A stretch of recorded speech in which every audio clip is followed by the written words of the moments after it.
I dream of my valley of long ago. The face lights up, there's a magical glow.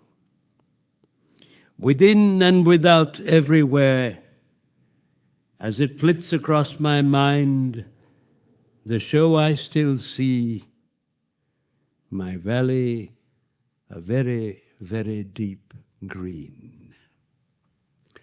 Thank you, friends. I hope if it does nothing else, it takes you back to your childhood and the wonderful times that you spent wherever your childhood was.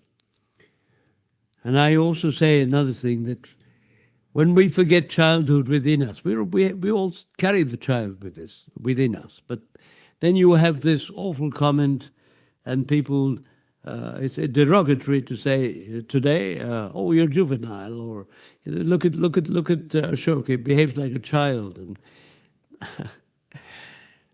I feel people don't understand what life is. Maji ko aap bhula to nahi sakte. This is also for friends of mine who listen to my Urdu also.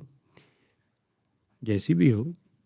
So, why do, when you grow up, does childhood not be part of you?